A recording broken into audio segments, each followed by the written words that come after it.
good evening. Tonight on It's the Mind, we examine the phenomenon of deja vu. That strange feeling we sometimes get that we've lived through something before. That what is happening now has already happened tonight. On It's the Mind, we examine the phenomenon of deja vu. That strange feeling we sometimes get that we live...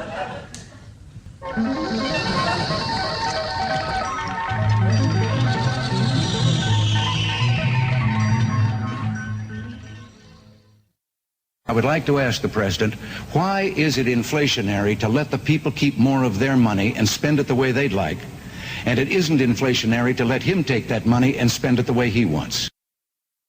I am suggesting that there are literally thousands of unnecessary regulations that invade every facet of business and indeed very much of our personal lives, that are unnecessary, that government can do without, that have added $130 billion to the cost of production in this country, and that are contributing their part to inflation. And I would like to see us a little more free, as we once were. Free enterprise can do a better job of producing the things that people need than government can. The Department of Energy has a multi-billion-dollar budget in excess of $10 billion. It hasn't produced a quart of oil or a lump of coal or anything else in the line of energy. I believe that there is a fundamental difference, and I think it has been evident in most of the answers that Mr. Carter has given tonight, that he seeks the solution to anything as another opportunity for a federal government program. I happen to believe that the federal government has usurped powers and autonomy and authority that belongs back at the state and local level. It has imposed on the individual freedoms of the people, and that there are more of these things that could be solved by the people themselves if they were given a chance, or by the levels of government that were closer to them. Free enterprise can do a better job of producing the things that people need than government can. I would like to have a crusade today, and I would like to lead that crusade with your help, and it would be one to take government off the backs of the great people of this country and turn you loose again to do those things that I know you can do so well because you did them and made this country great. Now here's something we hope you'll really like.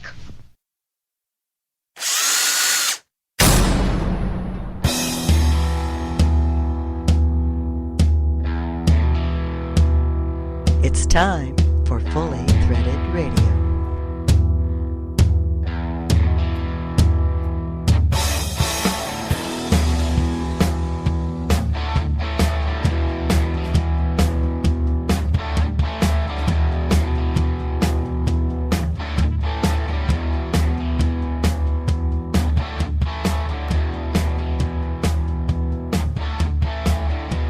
It is Fully Threaded Radio, voice of the FCH Sourcing Network.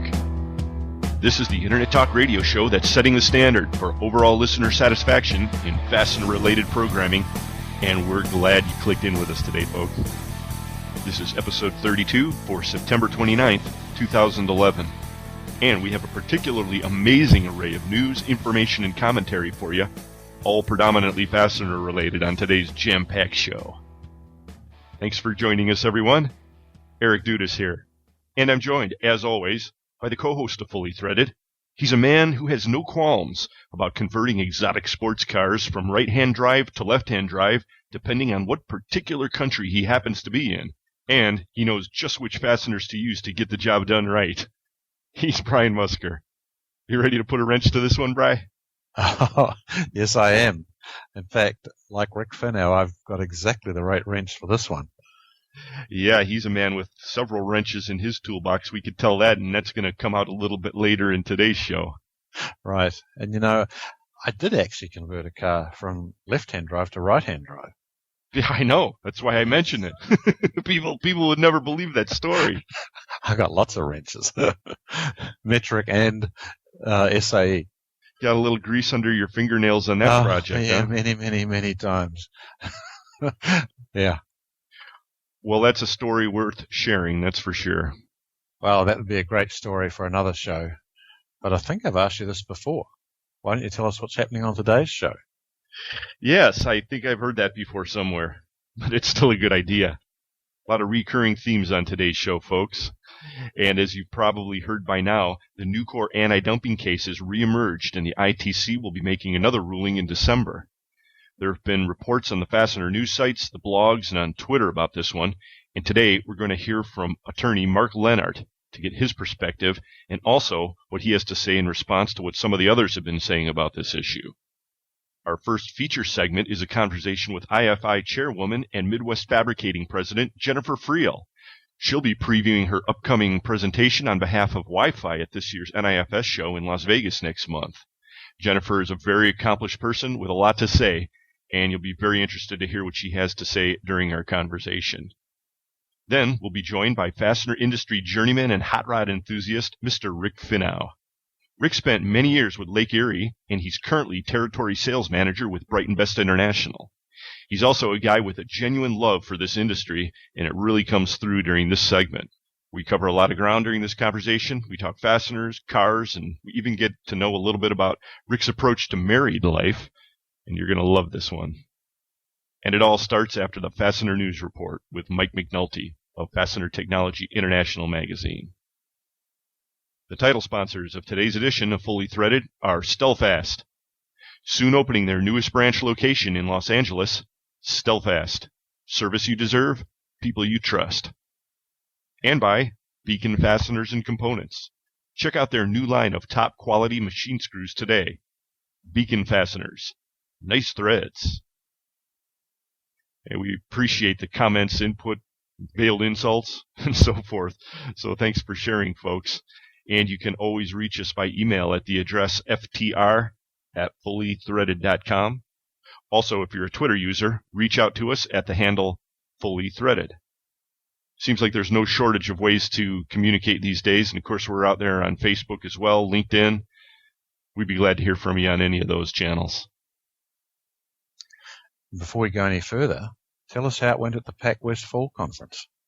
Yes, the fall conference went really well. Of course, I had the great honor of moderating a panel discussion on domestic manufacturing, and it went really well. It was quite well attended, and of course, Vicki Lester and her crew, they do a great job running everything out there.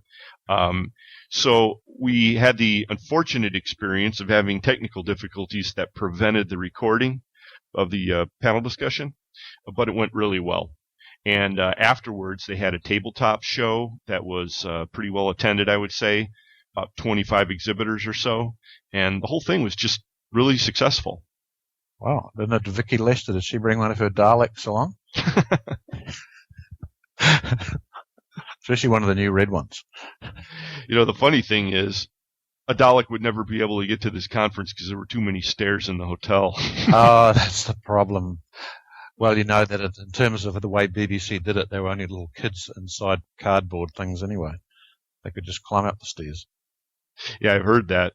Well, this hotel was really a screamer. I mean, the way it was laid out, it was really hard to find where you were trying to go. I mean, you could look on a map, and it was still really hard to track where you were going. People were wandering around.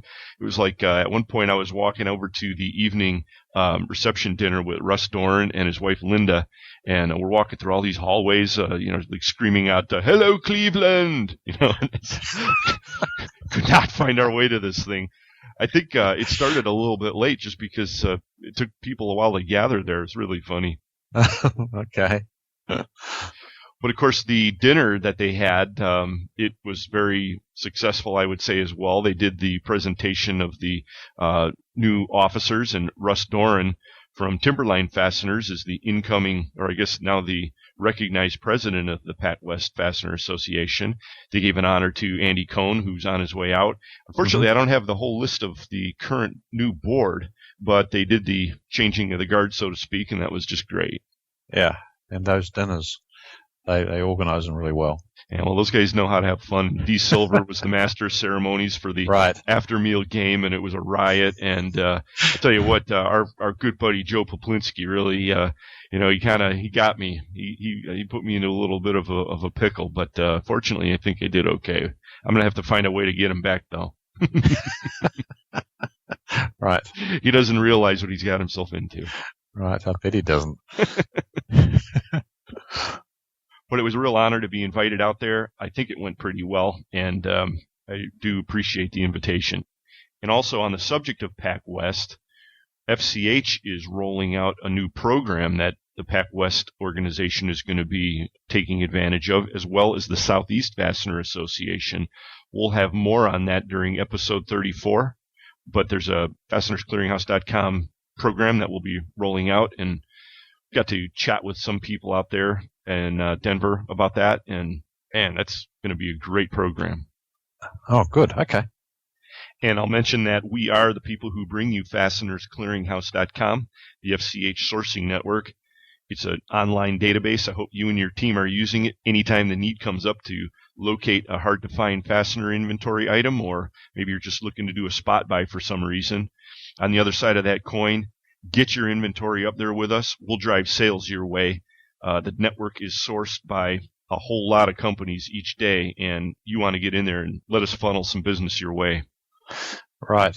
And I was just talking to another of our members this morning, actually, Mike Owen up in Oregon Fasteners, going through the same thing with him, telling him that it's really a great idea to refresh your listings more often than once a year. You do get a kick in all the activity just based on when you refresh the listings, which means reload them. And I reminded him also that, there's no point only in listing the slow-moving inventory, because that's not necessarily what everyone's looking for on Google. Right. And we're driving the network in that direction, folks. So you're going to be seeing some developments coming, and it's going to support that functionality a little bit better, but it doesn't have to be slow-moving or surplus or dead stock. There's just a whole lot of activity that's going out on FastenersClearinghouse.com. So get out there, check it out, talk to us. We'll work with you. Hey, it seems like every time you look at the headlines these days, there's a woman in the fastener industry who's making news. And I saw a story a couple days back come across the Twitter headlines. Joanne Sherman named NAPW Professional Woman of the Year. Did you see this, Bri? Yeah, I did. Actually, I remember when we've spoken to Joanne for a couple of years or more now. I think from the very first NIFS West that we went to, and we saw all these people walking around with Rivet King bags. We thought, we've got to get hold of that company because they're advertising everywhere. That's right. Industrial Rivet and Fastener Company. They do a great job of marketing. And the story says Joanne Sherman, co-owner of Industrial Rivet and Fastener Company, is being honored as the 2010-2011 Professional Woman of the Year in Manufacturing by the National Association of Professional Women. So hats off to you, Joanne. Congratulations. Yes. Industrial Rivet, longtime FCH members. Well, in other Wi-Fi news, of course, we have Jennifer Friel coming up on the show for one of our feature segments today. She'll be doing a presentation for Wi-Fi at the Vegas show. And while we were talking before recording this segment, she pointed out to me a report that's worth a glance. It's up on the Fully Threaded Facebook page. The title is Manufacturing Institute and Deloitte Release, Public Perception of Manufacturing. And this is really a nutty report because I'll boil it down for you. It says the American public realize and recognize the significance and the need for domestic manufacturing, but when it comes to actually going into the field and supporting it and embracing it, really it's just the complete opposite. Nobody wants to get into it, and they would really recommend that people don't do it. It's crazy. Well, people have these mixed feelings, and it sort of becomes a self-fulfilling prophecy. Yeah, exactly. I mean, the more people believe that it's not a worthwhile profession to get into manufacturing, or the more they believe that it's just offshore and it's gone for good, seems like the more it just stays that way. So, actually, when we were at the Pac West having the panel conference on domestic manufacturing, I think that subject really came into play on several occasions. I mean, you just run into this brick wall. So it's definitely a timely topic. Yeah, and one supported by Fully Threaded. You mean the whole reshoring thing? Yeah. Yeah, well, that's true. And we're going to have to get Harry Mosier back on. That his article in the previous Fastener Technology International was referenced by several people. So it's a very timely topic. Yep, it is. So again, you can check that article out on the Fully Threaded Facebook page and check out Jennifer Friel in Vegas. And if you're heading to Vegas for the big show and you haven't booked your hotel yet, there was a great story on globalfastenernews.com from back on September 7th. I hope this information is still good. They did kind of a layout of the hotel rooms and the prices based on proximity to the sands. Okay. And I think I've got our hotel picked out, although I haven't made the reservations yet. I don't know if all these prices are still in effect, but man, the prices out there, I'm really surprised. I think I read somewhere there's like, actually it's in this article. It says here there's 124,270 hotel rooms in Las Vegas, and the average price it claims is $66. Wow, we've never found that one, okay? No, because the Sands price is like, what are they saying here, $189? Right. Or the Venetian, I'm sorry. Yeah. So, and last year at Mandalay Bay, it was somewhere around that. Yep. Well, this is a handy little piece of journalism, so good work to you guys over at Global Fastener News. Right, and very timely, too. I wonder if he gets a kickback. What, for each one of the 100 hotels? Well, he's definitely going to send business in a little bit of a direction here. I can tell you that much. At least he's getting ours. Right. So everybody's getting ready for the big show, and that's coming up. And make sure that you stop by and say hello to us, too.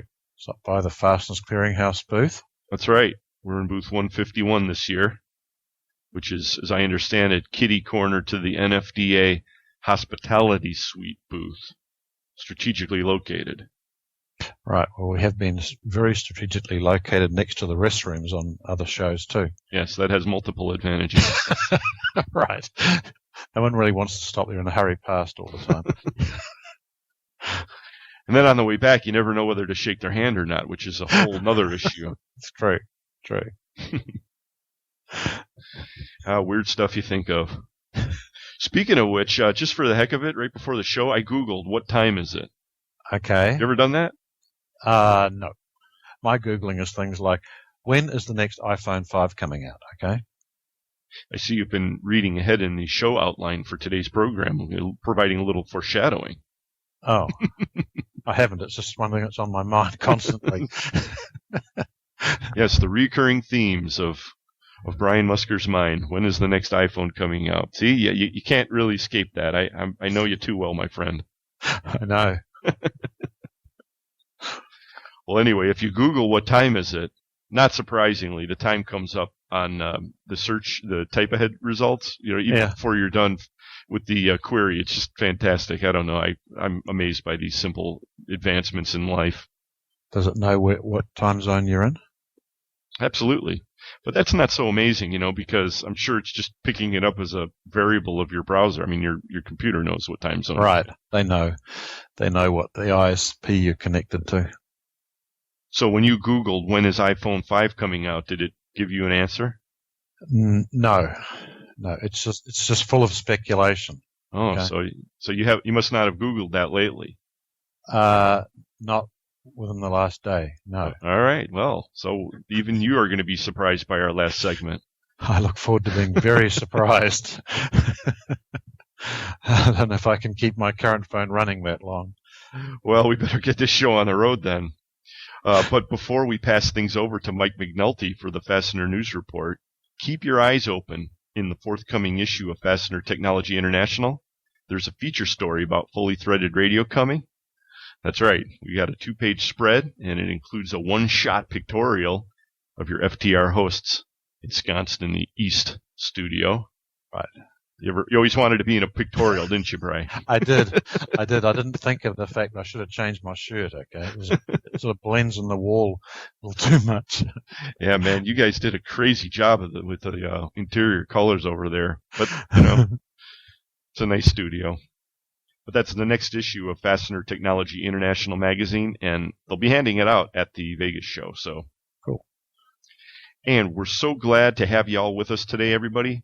And we thank you for sharing Fully Threaded with your friends and coworkers, because that's the way the numbers keep growing, and really it's because of what you're doing. So thanks so much. Also, thanks again to our title sponsors, Beacon Fasteners and Stelfast. That is correct.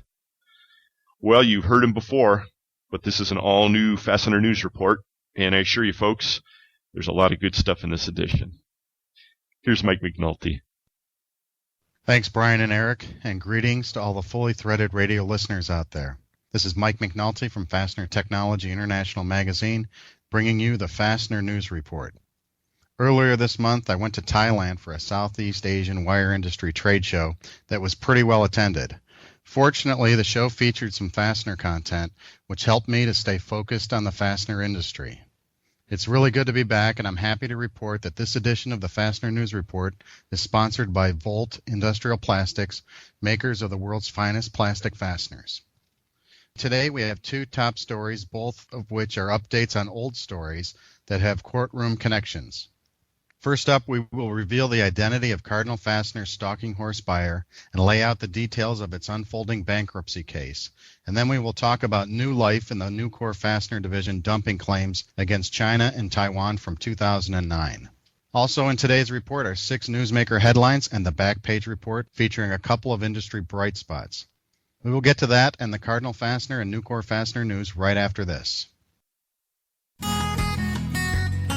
Volt Industrial Plastics is the source for all your high-quality plastic fastener needs, and customer service is their number one priority.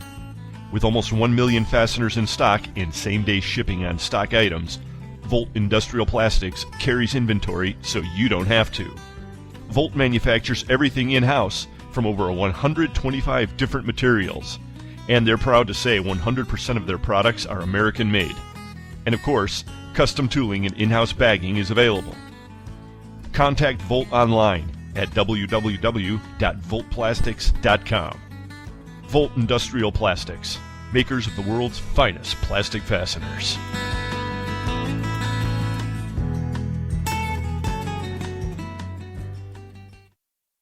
Welcome back. In an article titled Poster Child for Wind Likely to be Sold, Crane's Cleveland Business reports that Worth Group North America has agreed to buy the assets of Cardinal Fastener for $3.9 million. This is the so-called stalking horse bid, which can be exceeded by any other interested buyer, as well as by Worth at an auction scheduled for October 26. Cardinal filed for Chapter 11 bankruptcy protection from its creditors last summer because it couldn't keep up with debt payments. Details of this filing can be found on Fully Threaded Radio episode number 28. Crane says that it's not likely that Cardinal Fastener will survive the purchase, but Worth intends to keep the plant open, and one of the assets that it is buying is the Bedford Heights, Ohio building lease that runs through the year 2023. This should mean that the existing Cardinal workers will have a chance to keep their jobs.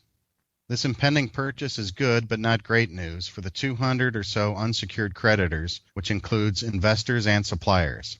The news is not great because the unsecured folks are standing in line behind Wells Fargo Bank, which is owed $1.8 million, and the Grow America Fund, which shelled out over $850,000 to Cardinal.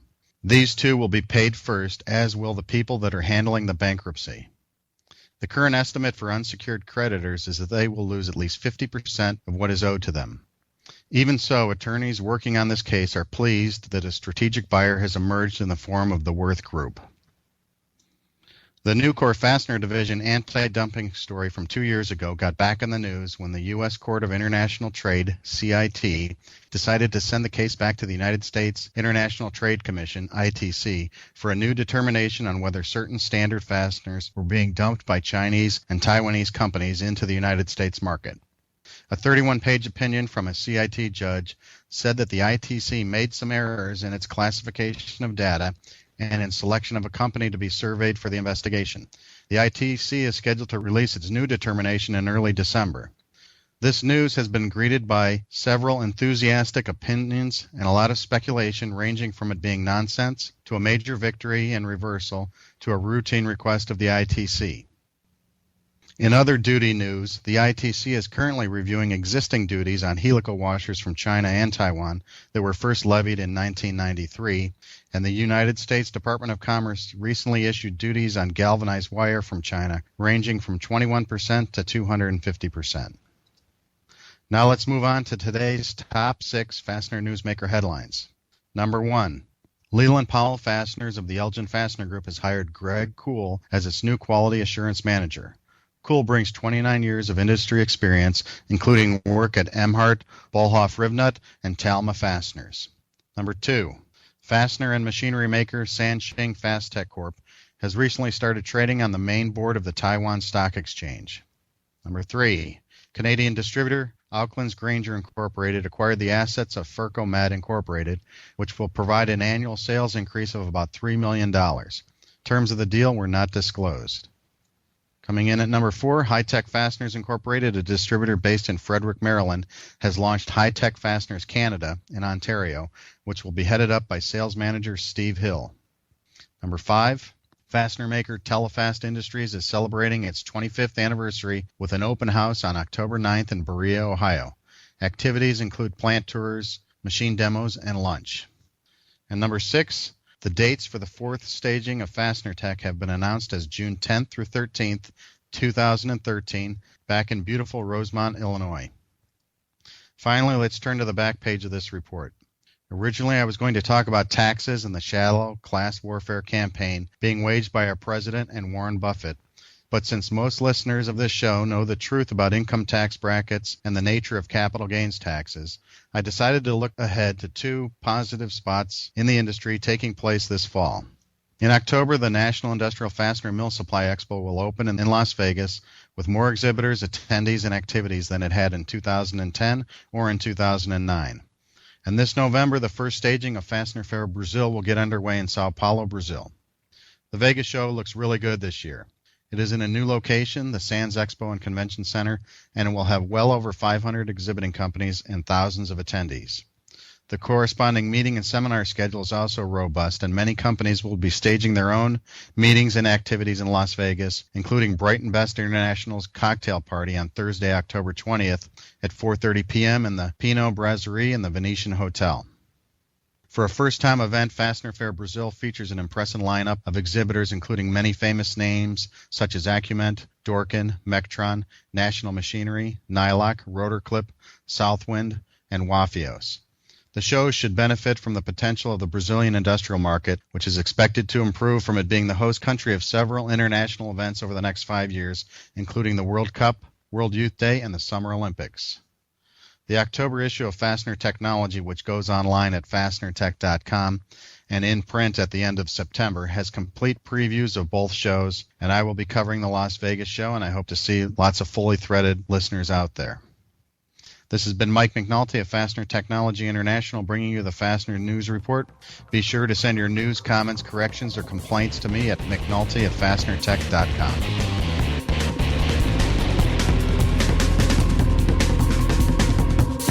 It's fully threaded. Stick around.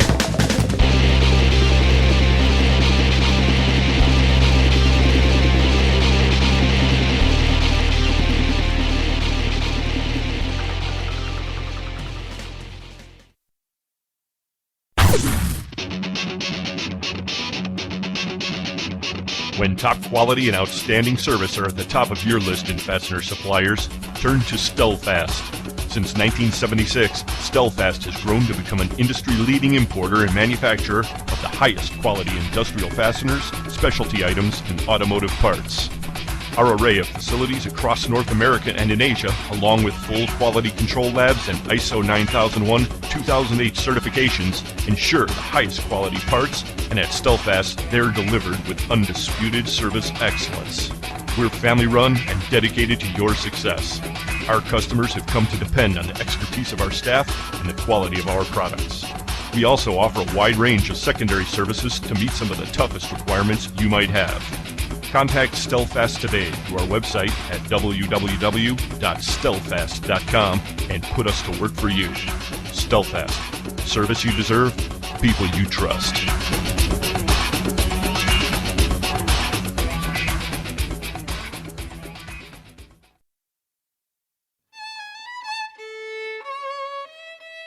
This season, the House of Beacon is pleased to offer its latest collection of nice threads. The Beacon Machine Screw. Sleek and metallic, sturdy and sharp, the Beacon Machine Screw is a revolution in cutting-edge style and clean lines, offering a modern twist on classic proportions. As with all our collections, thread forming, thread cutting, high-low tapping, SEMS and sheet metal screws. The Beacon machine screw may also be complemented by a RoHS-compatible coat, an absolute must in Europe and all other discerning corners of the globe. Don't be the last member of your industry to use Beacon machine screws. Call 800-669-2658 to request a full catalogue of all our nice threads. Or have one of our highly polished representatives assist you in finding your unique size and style. And should you fail to find the piece that suits you perfectly, Beacon Fasteners will proudly tailor it to your exact specifications. Be the envy of all your competitors with stylish new Beacon machine screws. Beacon Fasteners and Components. Nice threads. FastenersClearinghouse.com.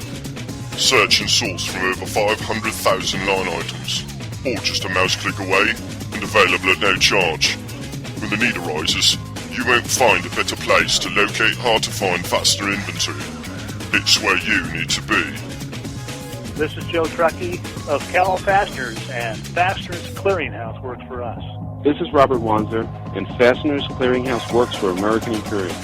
This is Andy Pell from ScrewCrew.com, and FCH works for the fastener industry.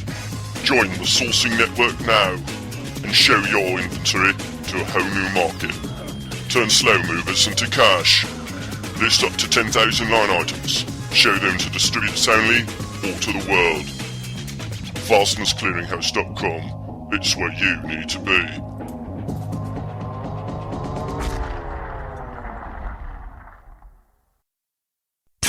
Two men, one server, a fastener dog, and a stunning lack of more lucrative alternatives. It's Fully Threaded Radio.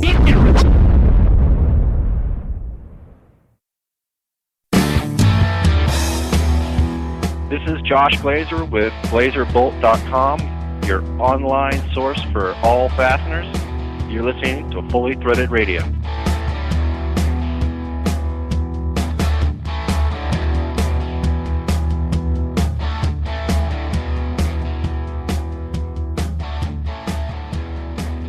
Welcome back, everybody. We're going to spend just a few more moments on the subject of the Nucor anti-dumping case. As we heard during Mike McNulty's report, the case has resurfaced after the Court of International Trade remanded it back to the ITC after finding problems with some of the evidence. With us now to provide a bit more insight into this case is attorney Mark Lehnardt, a partner in the law firm Lehnardt & Lehnardt, and they're based in Kansas City, Missouri. Mark is also the proprietor of the website importerhelp.com. He was involved in the case back in 2009 as counsel to several U.S. importers and Chinese fastener producers. I should point out that attorney Mark Lehnardt is not the same person as NFDA Executive Director Mark Lehnardt. Just a little difference in the way they spell it. Mark, you joined us way back on episode 2 of Fully Threaded in April 2010, and thank you so much for joining us again to comment on recent developments in the Nucor case. Thank you for having me, Eric. It's a pleasure to be on your show again. Mark, from what you know about the Court of International Trade remanding the Nucor case back to the ITC, what are your impressions at this point, and is it possible for us to truly have a feel for how this may turn out? Well, initially, it's impossible to know how things will turn out at this point. And without meaning any slight to either of the lead attorneys on the case, whom I know both to be fine attorneys, any claim that this is a huge victory for the U.S. industry or that it's meaningless is simply spin on the outcome of this initial decision. Here's what we know. 3 things. First is that the original ITC vote was a 6-0 negative. That is that the 6 commissioners at the ITC all voted that there was no injury and no threat of injury to U.S. domestic producers by reason of imports of fasteners from China and Taiwan. Now, any 6-0 negative vote at the preliminary stage is exceptionally rare because the standard for casting a negative vote is so high. A negative vote is only possible if a commissioner finds clear and compelling evidence that imports are not and do not threaten injury. And the commissioners also find that there is no possibility of contrary evidence arising in the final phase of the investigation. So it's an extremely high standard, and all 6 commissioners voted found that they met the standard. To overcome the 6-0 vote, Nucor first had to convince the court that there was some error that should send the case back to the ITC for a redetermination, and it did that. But now it needs to get at least 3 of the ITC commissioners to change their vote. Historically speaking, there are very few 6-0 negative votes by the ITC at the preliminary phase, and I don't know if any of them was overturned after an appeal. That's the first thing. The second thing is that the CIT opinion, it contains 5 main holdings, two of which find error with what the ITC did. And that was one, that the ITC did not adequately support its determination that the data it relied upon was, quote, comprehensive. And 2, that the ITC did not adequately support its determination to rely upon data from a particular producer that it called Producer A. And this producer allegedly did not make fasteners covered by the investigation. Now, there were a number of other issues raised, and the CIT found that the ITC permissibly relied on limited pricing data, sufficiently addressed concerns about estimated data, because not all data is 100% accurate, but they accept estimated data. And the court also found that the ITC sufficiently addressed allegations of injury made by the U.S. domestic producer. So that means, the third thing is that this court order sending the case back to the ITC, it's, what the court says is that it's sending it back for action consistent with the opinion. And that means, it doesn't mean that Nucor won. It means that the ITC must either re-explain with a better explanation what its determination is, or it revises its determination to adequately address the comprehensive nature of the data and not include the data of the one producer A. It could mean a revote, but it could mean just a better explanation. And so, to your question of can we truly have a feel for how this is going to turn out? On one hand, a 6-0 vote is very difficult to overcome, and Nucor still has a huge uphill battle before it can prevail, getting an investigation restarted. And so some people would say it's very unlikely that this is going to change anything. On the other hand, what the ITC remanded on was data problems, and specifically on the comprehensive nature of the data. If the ITC determines that it can't explain how the data is adequate, then it might be forced to concede, or the commissioners might be forced to concede, that there is a possibility that contrary evidence will arise in the final phase of the investigation. And, the difference between the preliminary and the final is that the preliminary gives the ITC about 3 to 5 weeks to collect data, and the final gives the ITC 6 to 10 months. So, if they're looking at their data, if they feel that they can't say that it's representative, then they might say, well, the data isn't comprehensive, but in 6 to 10 months, we think we can get comprehensive data. And so we're going to vote that there is some possibility of injury at the prelim and go ahead and do the full investigation. That's a big if. And if the ITC reverses its vote, as you know, the current schedule is the redetermination is due on December 7th. There's additional briefing and other things after that. But when that determination comes out on December 7th, it'll give us an idea of what will happen. Then we can have a feeling for how it's going to turn out. Before that, either way is purely speculative. Is it the same 6 commissioners you were dealing with? Yeah, they haven't changed yet, although there is, there is some possibility. There is an abbreviated timetable here, but 2 of the commissioners have their terms expired, and they could be, in theory, they could be changed at any day. But for now, anyway, the commissioners are the same, and we'll just have to see if the court's opinion puts enough doubt in their minds to get them to change their vote. Sure.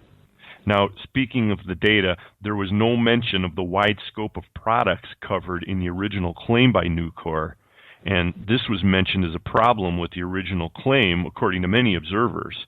Were you surprised by this, that it wasn't brought into attention?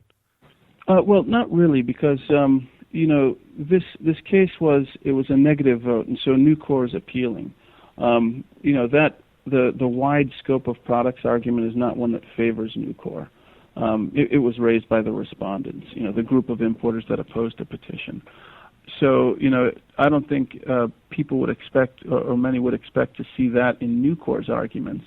And the respondents are only allowed to respond in the litigation before the court. They only respond to the arguments that are raised by Nucor. So, initially, it's not surprising that it wasn't included. But, if the ITC reverses its preliminary vote, before the vote is actually reversed, the parties are going to be able to brief the issues again. And so, there is some possibility that it could be raised in further court proceedings, and if not in court proceedings, I would expect it to be raised again during the final phase of the ITC's investigation.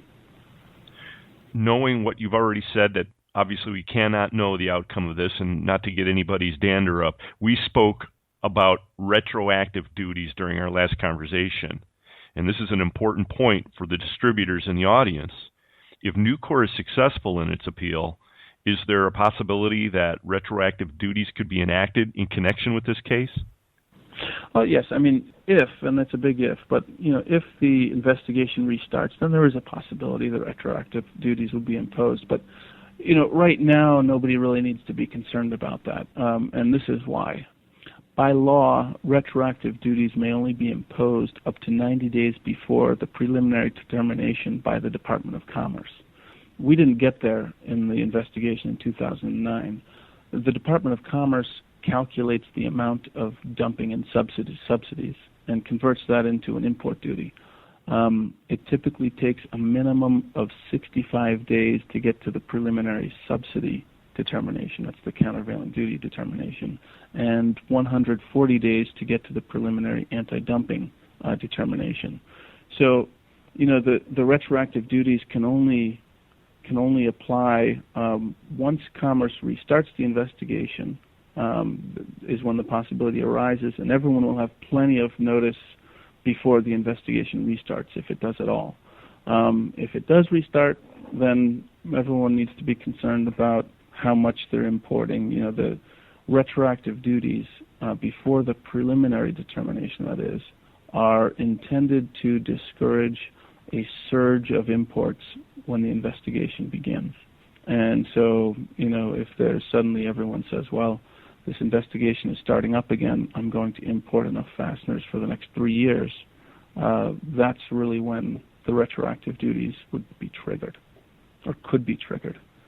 In the end, the possibility of retroactive duties in a final sense is unlikely. It's happened only a couple of times over the last 10 years, but the possibility is still out there, and if importers and distributors don't have that in the back of their mind, then it could come back to bite them. But again, it's the big if this actually, if the ITC reverses its vote. Well, it sounds like the stakes might be high enough that people should be paying attention to that. And listeners interested in the subject of anti-dumping can visit attorney Mark Lehnardt's website for the Anti-Dumping Defense Group, and that's at www.importerhelp.com. Well, thank you so much for joining us again, Mark. It was very helpful and informative. Thank you, Eric. It's a pleasure.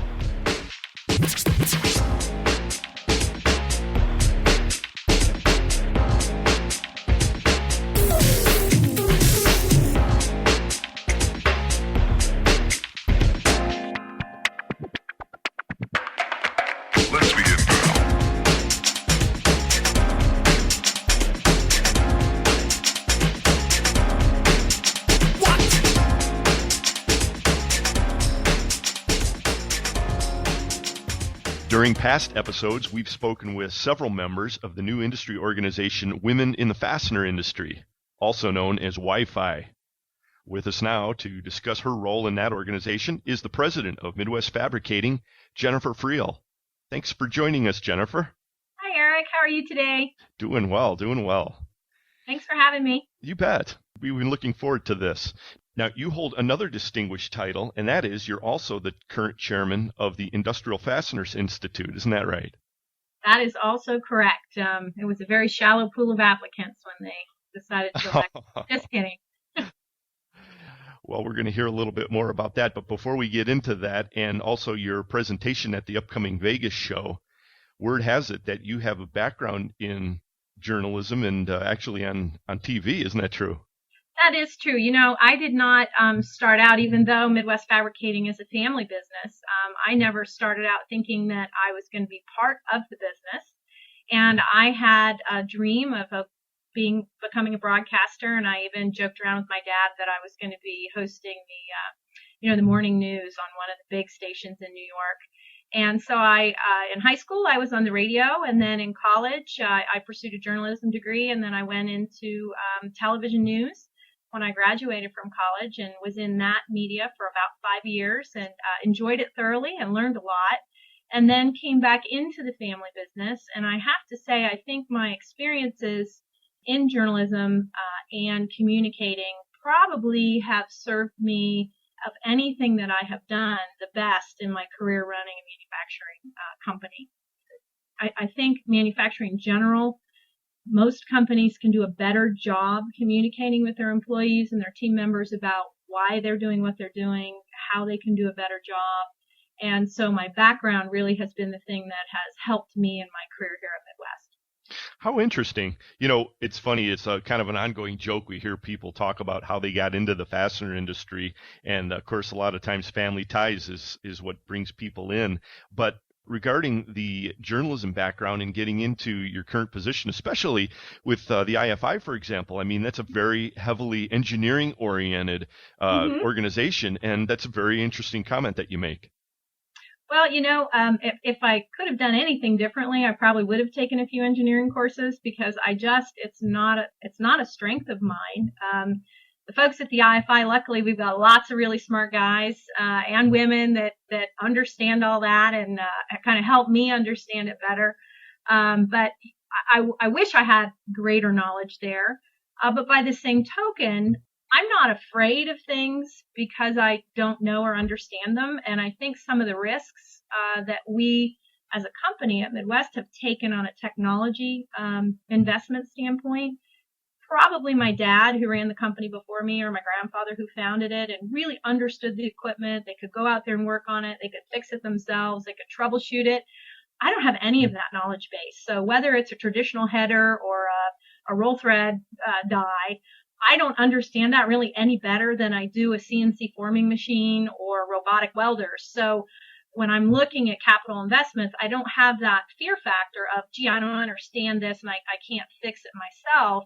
So our company, I think, has benefited a little bit because we have taken some of these leaps in technology that, had there been more concern about really understanding it from the very top, we've gotten over that hurdle easily. And I've been just hugely fortunate that I have wonderful people that I work with, and they understand all that. A good team. Yes, a good team is a very, very important thing to have. I know exactly what you mean. And you bring your own strengths to the role, that's for sure. Well, before we do get into discussing what you're going to be bringing to your presentation, the Wi-Fi presentation in Vegas, please fill us in a little bit on Midwest Fabricating. You're based in Amanda, Ohio, and you've got several locations. And what can you tell us? Well, Midwest Fabricating was founded by my grandfather, as I said, in 1945, so we're 66 years running. I am the 99% failure rate, third generation. That's not the good slot to be in, but that's the one I got. And this company was founded here because this is where my grandfather lived. And then in the 60s, General Motors actually asked us to build a facility out in Southern California. And so we have a facility out there, and we're actually doing some work now with Tesla, which is going to be manufacturing in the old NUMMI facility, which is the old GM facility, which in the 60s is where we shipped. So it's an interesting circle that's happened there over a 50-year span. Right. So we have our facility out there, and then we also have a special fastener division in Lancaster, Ohio, which is about 30 minutes from Amanda. So we have two in Ohio, one in Southern California. And each one of our facilities has a little bit different customer base. We have a little bit different competitors. We have a wide range of materials, and we, serve lots of different industries actually out of each one of those facilities. So we are one of those that has a pretty broad base to serve into. So it helps stabilize our sales. If you have, a problem in one particular industry, we've been fortunate that we have our sales distributed, so we're not just all our eggs in one basket, which has been very helpful over the last couple of years. Sure. You still have a pretty good sized footprint in automotive, though, I'm guessing. What are you seeing these days in that market, Jennifer? Well, what's interesting is with the products that we supply into, 2010 was a pretty good year for us, and 2011 we were just knocking the ball out of the park this year up until about June, and things like you read in the paper kind of everywhere, things have really started to back off. And I actually have some breaking news because right before we came on for this interview, I was reading an email that said that there is a lot of concern in the automotive base about fiat and how the European debt crisis situation and the potential breakup of the euro is going to impact that company. And the CEO of Fiat was quoted as saying in this thing that I was reading, that it's going to have a global impact on their operations if something really catastrophic happens. And so I'm going to be watching that very closely because we are a tier 1 supplier to Chrysler here out of this facility in Amanda. So I'm going to be watching that really carefully. I hadn't really thought about that impact. I've been watching the debt crisis from a general economic standpoint in our business, but I really haven't been thinking about it specifically to the operations of Fiat globally. So I've got something else to worry about today.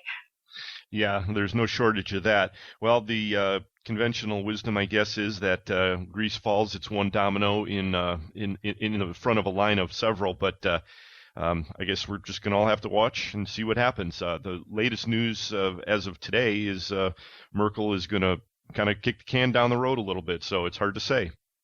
Yeah, it's interesting times that we're living in, trying to make a decision for your business and for the people that you work with. They're the very best decisions you can make. And I personally thought we were kind of out of the trouble spot this year. I was very hopeful that the fourth quarter was going to be really very positive and into 2012, and that's what our business plan called for. But I'm really evaluating that again. And as the IFI chairperson, we have our meeting coming up actually this weekend, and we have an economist that we really, I shouldn't speak for the organization, I personally really respect his opinion, and I'm very interested to hear what he is saying about the outlook over the next 5 to 6 quarters. Well, why don't you go into that a little bit more? What have you got lined up for your meeting with the IFI this weekend? And tell us a little bit about your role there as chairman.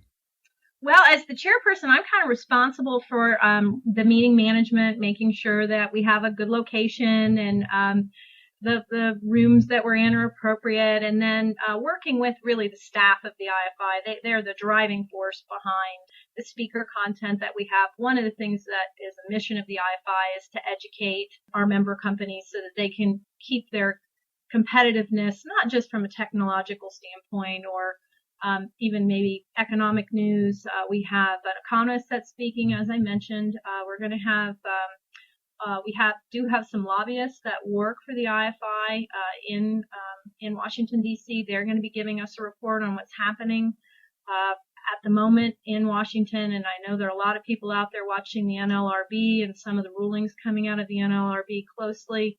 And there's some legislation moving through the House on that issue. We're going to get a full report from them. Of course, we're going to get a technology report from Joe Greenslade, who is our engineering director. And Joe always has great things to tell us about. There's a new book that's published. The new inch standard is out. That came out in the spring.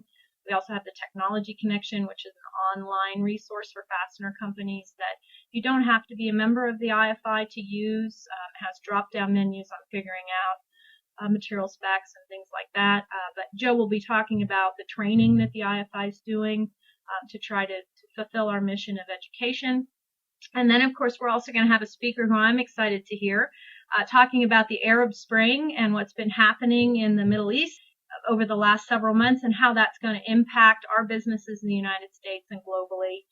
As some of those changes in the Middle East, he's going to make some projections on what impact that might have for us. So there's lots of different elements and moving parts for folks that come to the meetings. And then, of course, the networking is really probably the heart and soul of the IFI, like any organization. Getting together with your peers, having the opportunity to talk about challenges, what do we think is coming, what are we seeing in our businesses, and just that sharing of information and peer-to-peer interaction is one of the things I like best about the IFI.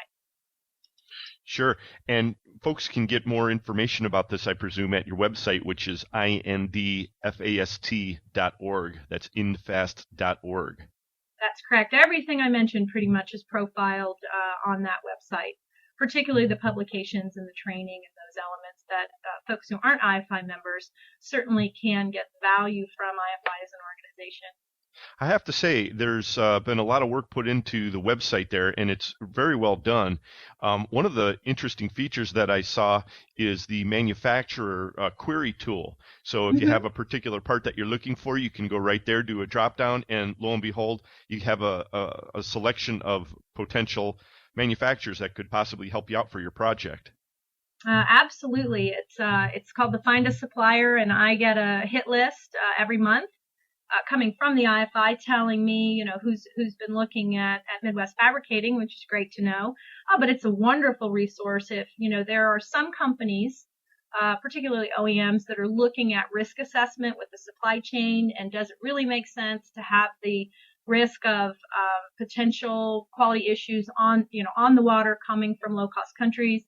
And if you're looking for a domestic source or North American source, the IFI membership certainly has lots of listings, as you say, part specific, or I think you can also search based on industry served if you look through the membership base. So if you're looking for a particular industry, you can find a domestic manufacturer or somebody who is in North America.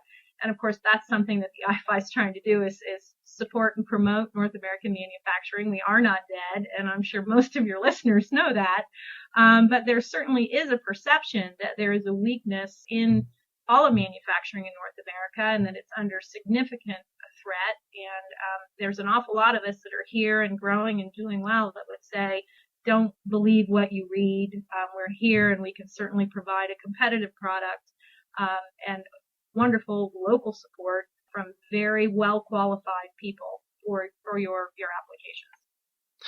That's well put. And I know Joe Greenslade's also a pretty big advocate of that cause, and various things are happening in the industry to support that message. Well, let's move on to another conference that's coming up, and that's the big prom of the fastener world that's coming up in October. And of course, that's the Vegas show. You'll be talking out there on behalf of Wi-Fi, and that's happening on Wednesday, October 19th. You're slated to be up there, between 4 and 6 p.m. Are you speaking for 2 hours, Jennifer? I hope not. The room will empty quickly if that's the case. No, I think the expectation is I'm going to be talking for a little while to the group, and I certainly appreciate the invitation from Wi-Fi and their confidence that I can deliver some information and some shared stories that would be of interest. It's very kind of them to offer that invitation to me, and I'm truly honored to be able to do this. But no, I'm going to be speaking a little bit about, what my experiences have been. I've been collecting a lot of information that if I read it and say, gee, I didn't know that, it's something I'm putting in the file and going to be sharing that with the folks in that audience. Because what I've found, my kids and I play the slug bug game where you see the VW and, you slug bug the shoulder. And it's amazing when you start looking for something, how much you can actually find. And what I have found out since I was asked to do this presentation, and I'm certainly not a public speaker, I'd like to, make that very, my disclaimer is I do not do this for a business. Anymore. That's right, not anymore. No paycheck associated with it. But as I started looking for information that I thought would be of interest to this group, there just is a tremendous amount. There's a tremendous amount of data that's been collected on women in industry, women in manufacturing, and it's global.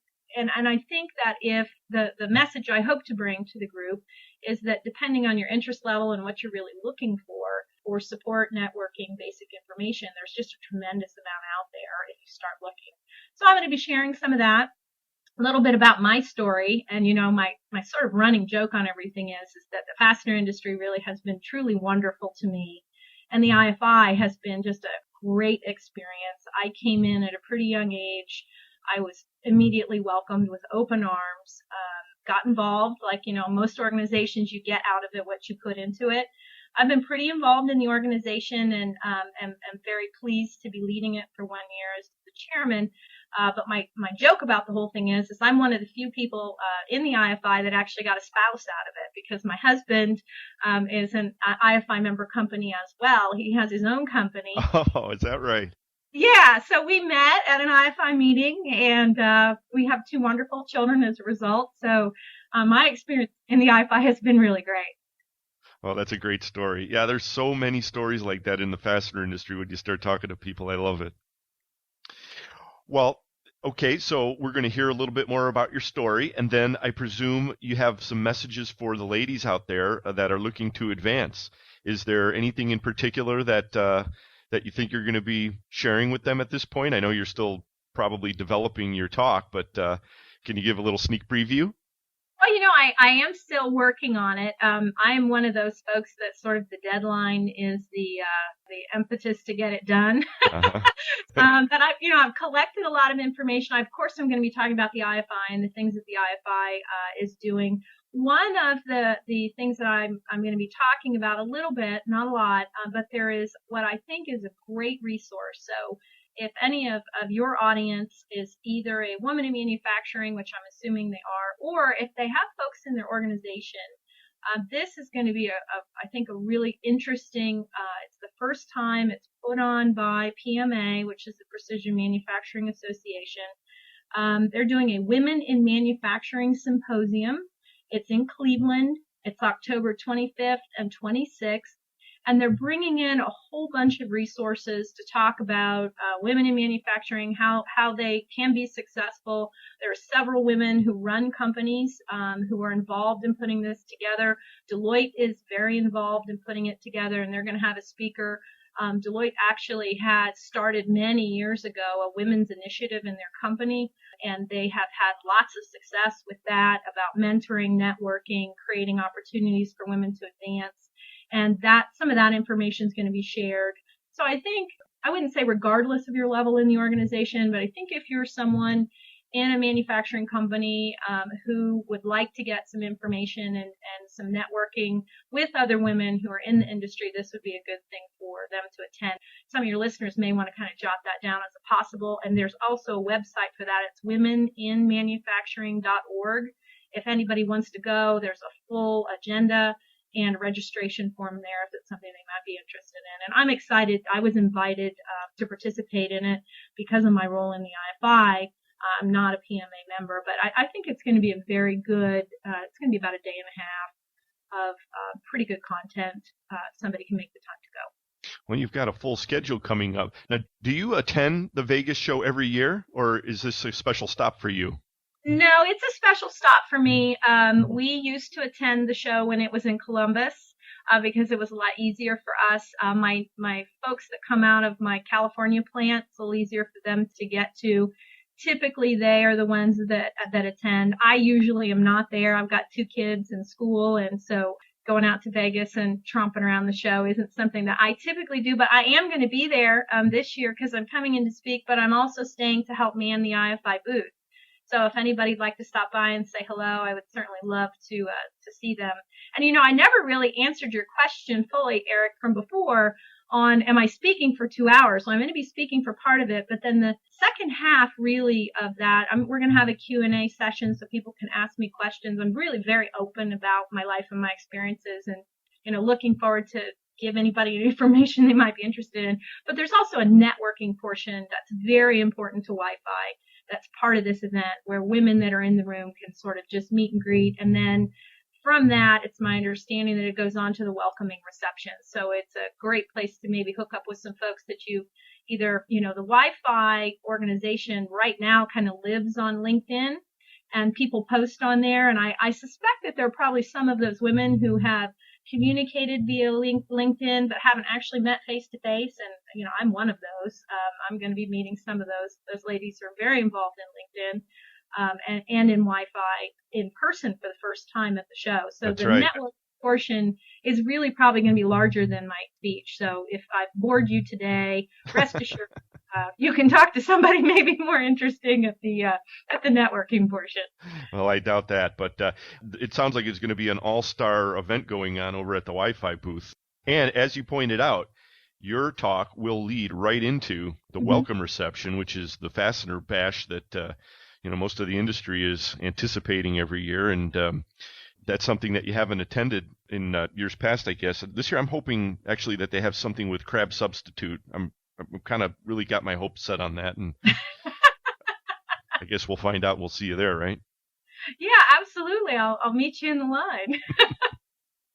I'm imagining I'm going to be looking for the bar as well. I might want to drink after all that talking and hard questions from the audience. Yeah, the beverages are strategically located there, and you've got a full hour to enjoy, so you won't have any trouble. Well, Jennifer, it's been great to speak with you and to hear a little bit about your story and getting us all warmed up for your talk out there in Vegas. I want to point out also that if people want to get more information about your company, Midwest Fabricating, they should go out to your website, and that's at www.midwestfab.com.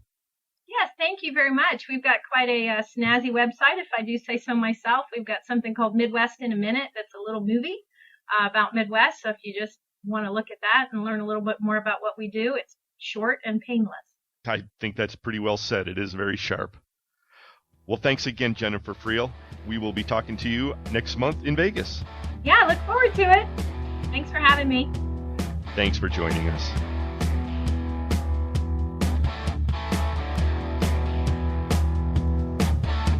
Next up, it's Rick Finau. Thanks for listening, everyone.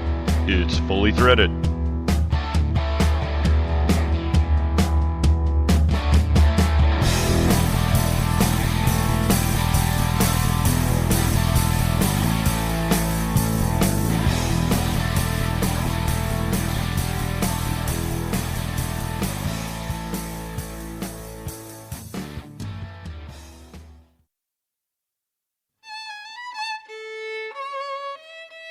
This season, the House of Beacon is pleased to offer its latest collection of nice threads, the Beacon Machine Screw.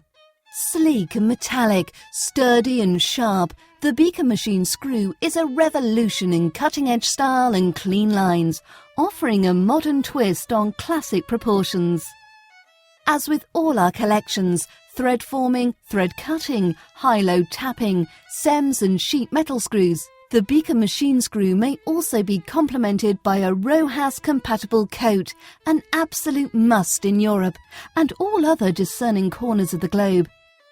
Don't be the last member of your industry to use Beacon Machine Screws. Call 800-669-2658 to request a full catalogue of all our nice threads. Or have one of our highly polished representatives assist you in finding your unique size and style. And should you fail to find the piece that suits you perfectly, Beacon Fasteners will proudly tailor it to your exact specifications. Be the envy of all your competitors with stylish new Beacon Machine Screws.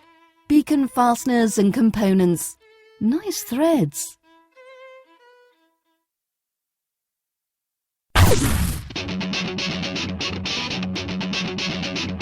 When top quality and outstanding service are at the top of your list in fastener suppliers, turn to Stelfast. Since 1976, Stelfast has grown to become an industry-leading importer and manufacturer of the highest quality industrial fasteners, specialty items, and automotive parts. Our array of facilities across North America and in Asia, along with full quality control labs and ISO 9001-2008 certifications, ensure the highest quality parts, and at Stelfast, they're delivered with undisputed service excellence. We're family-run and dedicated to your success. Our customers have come to depend on the expertise of our staff and the quality of our products. We also offer a wide range of secondary services to meet some of the toughest requirements you might have. Contact Stelfast today through our website at www.stelfast.com and put us to work for you. Stelfast. Service you deserve, people you trust.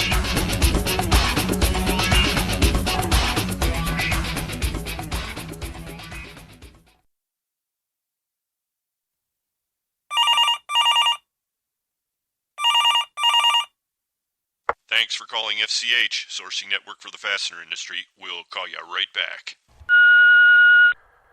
Hello, my name is Vladimir.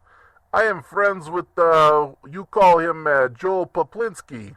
We just call him Joey P. around here, but he says I can get some threaded rod from you.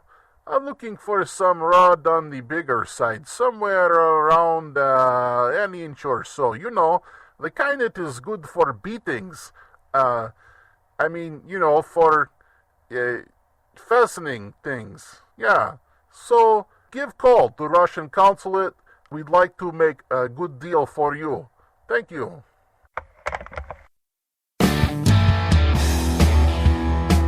This is John Butler with K&L Sales, your source for fastening technologies.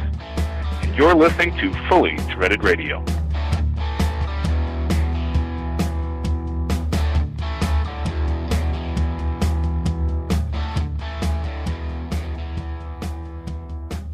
We were talking at the top of the show about the panel discussion at the PAC West meeting last week, and that featured perspectives from importers, distributors, and domestic manufacturers. And it was a great conversation. Joining us now is a guy with experience on all sides of the industry. He's currently with Bright & Best International, and he also spent many years at Lake Erie. He's Rick Finau. Rick, welcome to Fully Threaded. Eric, thanks for having me. It's a pleasure being here. Well, it took us a while to line this up, but boy, good to have you. You've been around, and you're with Brighton at the moment, right? Hopefully I'm worth the wait. Yes, right now I'm with Bright & Best International. I'm a territory sales manager. I cover all of Ohio. I go east into Pennsylvania from Erie, Altoona, down to Pittsburgh, cover northern West Virginia, northern Kentucky. And, yeah, it's a good swath of territory. It puts a lot of miles on my car, but that's what it is I do. Well, you and Brian were tearing it up at the Fastener Tech Show earlier in June, and boy, we just wanted to get you on. I tell you, you also have another great thing going for you, at least from the perspective of Internet Fastener Talk Radio, and that's you got a perfect radio voice. Did you ever do any radio in the past? No radio, but it's interesting that I must have a distinctive voice because when I call to make my scheduled appointments, I really don't have to introduce myself, although it may be true that these people recognize this nasally voice by now. You say it's a good radio voice. I call it a nasally voice. And it's interesting, Eric, because you don't really hear yourself unless you happen to listen or hear yourself on a home tape video recorder or whatever, and you go, whoa, do I sound like that? And the answer is yes, you do. So yes, I know. It's always a bit of a fright, isn't it? Yes, it is. Yes, it is, Brian. Actually, we should tell our listeners that at the show in Rosemont, Brighton had the booth over the aisle from us, and that's how we all got talking, because you were giving away pens and we didn't have any pens. Actually, we didn't give away anything, but except our marvelous advice to people. But you had great pens, and so we spent time over in your booth and got to know you and realized that we needed to interview you. Well, I guess the only comment I have to that is I don't think we as a company were necessarily all that pleased with our location of the booth until, of course, I walked across the aisle and had the pleasure of meeting the both of you, and then my opinion changed. So, yeah, actually, we weren't in a very good place because people basically walked towards us and then realized there was food in the next aisle and went straight there. I think the chips fell where they were, and that's where we ended up. But again, it worked out good for me because I was able to meet the both of you guys. So, well, in the end, we wound up having a good show, and that's true. Let's get into it a little bit here. Let's talk about what we all are here for, and that's the fastener industry. What are you seeing out there these days in the marketplace? That's a good question, Eric. And I tell you, it's a rather broad question. We as a company, of course, have, experienced some phenomenal growth. And I don't know that necessarily came at the expense of a booming economy, because I think I'd be lying if that was the truth, but rather, stealing some market share. We've been hitting some numbers, but, I got to be honest, it's been a struggle here as of late. So, who knows what the answer is in that regard. My crystal ball's got a big crack in it. It doesn't work anymore. So you just have to, really put your best foot forward, ask customers, ask, fellow people in the industry, even competitors at various shows, and, see if they'll, offer up what they're seeing or what they're, feeling. I truly still believe the majority of it is on a slumping economy. I think we're all waiting for the economy to turn the corner. I don't believe necessarily anything or much of what the government tells us, and certainly still believe we're in a recession. One of the things I've noticed is when I come into the office on Fridays, typically Monday through Thursday, I'm on the road. But when I come in on Fridays, the highways still aren't clogged like they typically are. That tells me that people are still probably not working a full week. Right. You know what I mean? And yep. So it's still a struggle, but, even when things are good, you don't rest on your laurels. So, when they're not so good, such as now, you work a little harder. And then, when you get to your numbers, you continue to work hard because enough is never enough in sales. You know what I mean? Rick, let me ask you specifically, what are you seeing in automotive? I think automotive's on the rebound. I've been privy to go to a few manufacturing plants, and because of my past history working both in distribution, manufacturing, both cold heading, a little bit of hot heading, now on the import side, I've been privy to OEM's part numbers. So when I see part numbers on a bin ticket or a routing card in the shop, or even sometimes just the product itself coming off the machine, I know it's an automotive related part, or truck, but you've asked me automotive. When I see a half 20 knurled wheel stud coming off a machine, I know that's typically an automotive application. When I see certain hex flanges come off with say Chrysler part numbers on it, obviously I know that's automotive. So I think there's a rebound. Our Detroit location is doing rather well, and that's certainly a sign that the automotive arena is picking up. All the ancillary tier companies in the automotive arena are picking up. One of my former employers is very busy, and so I think the automotive sector is on the rebound, quite frankly, Eric. I really do. Oh, that's good. Now, you're based out of the Strongsville, Ohio office. And in your region, what are you seeing on the construction front? Construction front, well, it's interesting you asked that because we as a company brought into, structurals added to our inventory lineup. Right. And, we were, of course, expected to get out and sell that product. So we've developed a real nice niche. I think construction's still soft, though. Let me make that very clear. I still think the construction side is soft, and everything you're reading in the paper or hearing in the media is true. Banks are still reluctant to lend. Housing market, new housing construction is low. But we're making some inroads there. Let me admit that, but I still think there's a ways to go in the construction industry as a whole. Not a big surprise there, but yeah. Thanks for your insights on that. Well, we've got a big headline that has just come to light, and we were talking about it earlier in the show. I guess I'll throw it at you. What do you make of the rebound of the whole Nucor anti-dumping case? Yeah, that's very interesting. What do I make of it? Are you aware of the fastener industry, the fastener blog?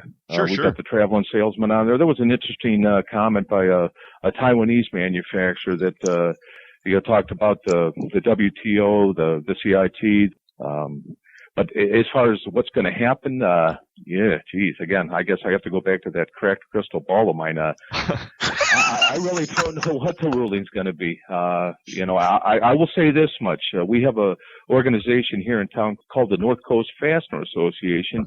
And back early in my career, it was a very well-attended organization. Employers used it as a reward for their employees to go meet vendors and get a free dinner out of it, and typically have a pretty noteworthy speaker, on various topics. One thing I will say, this organization is still a vibrant organization when it comes to the needs of the fastener industry as a whole, such as when the Fastener Quality Act, Public Law 101-592, went into effect. We had probably 400 or 500 people at that event because it affected everyone in that room's business. Wow. Yeah. The same is true of this anti-dumping suit.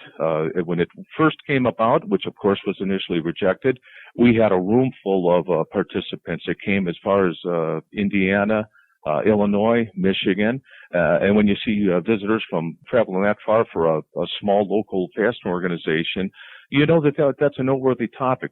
And I guess the same would probably happen again here. We need to, as an industry, gather the troops, because it doesn't just affect the importers. It's going to affect all the distributors and ultimately the end users as well. So knowledge is power, as they say. I think we're going to see a whole hubbub of activity and knowledge being shared on this reinvigorated anti-dumping suit. So, yeah, well, if nothing else, will give us something to talk about at the Vegas show then.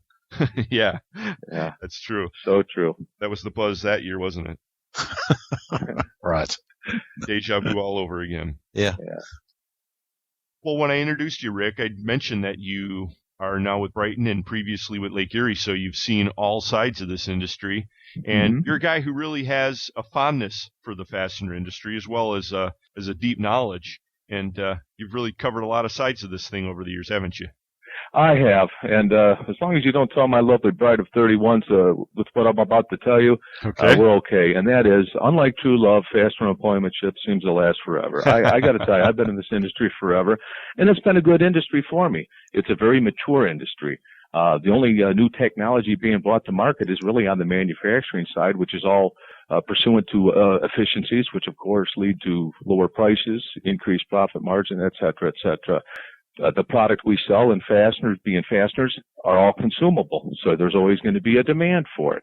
I will tell you this, working for a manufacturer such as I've done in the past versus now working for a master distributor / importer such as what I do now, it's a little different. I find myself now not being part of the manufacturing process, focusing on sales and really sales only. So in that sense, might as well just be selling widgets. I guess my point being, when you're working for a manufacturer, you have a little more intimate feelings towards the product that you're selling. A perfect example, I have a love of cars. I rebuild cars, and back when I was still employed at Lake Erie Screw, which, by the way, my last month was May of 2004, so you can do the math that it was 7 years ago. We had a very large OEM named Dana Corporation. I think you and our audience is probably familiar with Dana Corp. Well, we made some very high-end, very high-quality hex flange bolts. And they had the Lake Erie with the 6 radial line. They were grade 8s, of course. And boy, I grabbed myself a couple boxes with the permission of my employers, I might add, my employer at the time. And, I had my good friend across, good friend across town, namely, Dennis Kappas at Erie View, put a nice black organic finish on it because I had I still have it. It's a 1969 Chevy short bed truck that I'm rebuilding. And let me tell you, gentlemen, now I'm putting those parts in this car along with another vehicle that I'm rebuilding, and the pride I still have in knowing that my colleagues out on the floor were making that product. I was quoting it. I was part of the process. We as a company in Lakewood, Ohio, and just putting those parts in that vehicle of mine. I can't tell you the pride I have in being able to do that. But I must also admit, I've worked in distribution, I've worked in cold heading, I've worked in hot heading, I've worked in reverse extrusions, nut forming, and this position I hold here with Brighton Best now completes my fastener resume. And I might add that I have the luxury of selling both domestic and imported product. And it's been a nice 2-year career here thus far with Brighton Best, and I'm glad I'm here. Yeah, and now with an appearance on Fully Threaded Radio, that really tops it off, huh? What else complete the full circle? You're right. That is the pinnacle of my fastener career. Let me stay. So when you turned up in your booth at the Rosemont show, you did not think that you were going to complete your whole life's wishes, did you? Yeah, you're correct there, Brian. Who are these weird guys over the aisle from us? I didn't know. I thought you were weird. I thought you were interesting, and needless to say, I'm glad I walked over and said hello and got to know you as well as I did, because I do enjoy the both of you, I must admit. Well, there's still time to change your opinion. The more we talk, maybe that'll change, huh? Maybe your opinion of me will change anyway, huh? No. We'll say, Rick, you mentioned in terms of technology developing in the industry, of course, there are areas where it's a little bit stagnant, and on the manufacturing side, of course, things are developing. But let me talk a little bit about the technology on the sales side. Brighton, of course, is at the forefront of technology in terms of bringing the product to the customers. Are you involved in that aspect of the business in any way, or is it impacting what you do? Great question. Yes, it does impact what I do immensely. Yes, I am a part of it. I'm a part of it in the sense that, unlike a manufacturer's rep, I am a direct payroll employee. So in that sense, and no offense to any reps out there, because I bet you work under the same mantra that I do, when I say that being a direct payroll employee, I become a true ambassador for my customer in the sense that if I'm there in front of them and they're bringing issues, both good and bad, or what you could be doing better, or what you're not doing as well as you perhaps could be. I take that information, I kick it up the ladder. And it doesn't always get implemented, a suggestion or whatever, but more often than not, if we're hearing the same issues from other customers, from my fellow colleagues, my fellow territory sales managers out there, we will tweak our web system. We have our own IT department, and I often somewhat jokingly tell customers, because there is merit to my comment, I say, hey, we're an IT company that happens to sell fasteners. Because we have our own self-contained IT department. We write our own programs, our own logic, and a lot of it comes from the input of the customers. Now, as far as how that's impacting my business, it is the web. Most of our customers love it. They can access our inventory, our pricing 24/7. And although it's true we have the means to conduct and expedite our business, and by that I'm referring to our web-based system, I'm referring to our BlackBerries, our laptops, our computers in general, that is fine. That will allow us to conduct and expedite our business. However, people still do business with people. And the more often than not, they're going to do business with people they like. That's why I do what I do, which is to call on each and every one of my customers, big or small, medium, it doesn't matter. Because again, people do business with people. And that's the kind of company we want to be. Sure, we have the web to allow our customers to conduct business 24/7 and, without tying up, themselves and or our inside people. However, we are still a people-to-people company, and that will always be true. Well, as you know, Brian and I have a vested interest in trying to keep abreast of what's coming down the road from the tech standpoint. So always keeping our ear to the ground on that one. Right, Brian? Sure. Right, yeah. Just see if you're selling special screws for the latest iPhone, so I know when it's going to come out. Okay. Yeah, we're never far from that subject, Rick. Yeah, I hear you. Do you find yourself using your mobile phone, your smartphone, more and more in your business, I guess? Just one last question on the tech front. No, that's a good question. I must admit, I fought this BlackBerry for probably the first year and a half here because, doggone it, I'm busy during the day and trying to keep track of those emails, I felt would drive me crazy. However, when I'd get home off the road, what would I do? I'd run up to my home office and be on the computer for an hour and a half answering emails. And what I found is today, people actually will send you an email. Hey, please call me. I need a question answered real hot. Well, gee, why didn't you call me? So, however, now that I find myself with this BlackBerry, I'm that guy drifting into your lane as I'm trying to read my emails and you're beeping and, getting all ticked off at. So I apologize, folks. Well, you wouldn't be doing that in downtown Chicago because you'd be in jail. Oh, no. I've learned to drive with my knee, but let me tell you, not in Chicago. I've experienced those highways before, believe you me. Yeah. All right. But ultimately, it's proven to be a good piece of technology for me. It does expedite and help me conduct my business. And, it's all about getting back to the customer as quick as you can. And that certainly is a tool that allows me to do so. Right. Well, from what I hear, we're only a heartbeat away from widespread use of handheld video conferencing as well. Oh, boy. Yeah. And, man, I don't know how that's going to work when people are trying to drive and do that. Well, here's hoping that doesn't happen because I probably won't be driving. I'll probably have my car allowance taken away from me and be told to just go in the office and conduct my sales call from in front of my computer screen. And you have to make sure your hair's done all the time too, which is a real worry. Okay? Yeah. No more editing out pictures of Eric to get his hair right, okay? Yeah.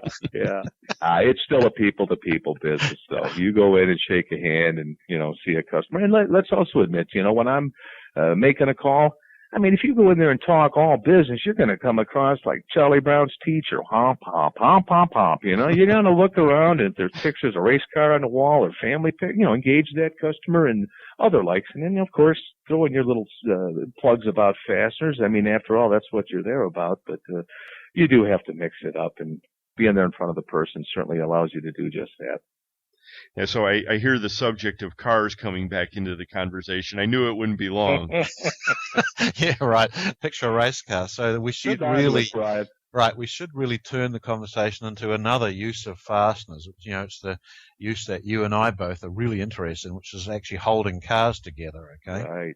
Right. So what you should do is you've explained one of your cars, and we know that from our long talks with you that fastener industry and your family, the cars are the other great love in your life. So why don't you tell us what cars you're on, what you're working on, and what your plans are?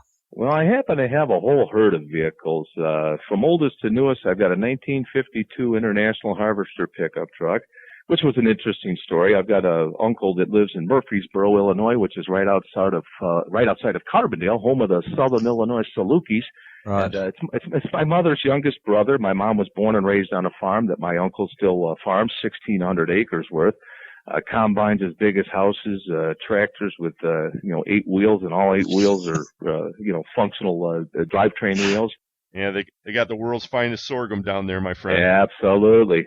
And we pull up to my uncle's house after a 9.5-hour drive, and typically you run in and give Uncle David and Aunt Barbara hugs and kisses. Well, I see this 52 International pickup truck sitting in the weeds, and the wife and daughters ran in the house, and I run over to the pickup truck. And long story short, next weekend I'm back there trailing that pickup truck home. So I've got that vehicle. I've got a 69 Chevy short bed step side that I'm in the midst of a cab off frame restoration. I've got a 383 475 horse stroker motor ready to go into that.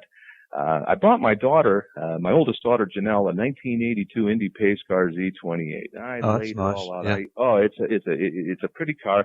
It has 175 horse off the factory line back in '82. But gentlemen, remember back in '82, the gas stations were closed at 6 o'clock at night. Weren't even open on the weekends. The engineers were more concerned about miles per gallon than they were about horsepower.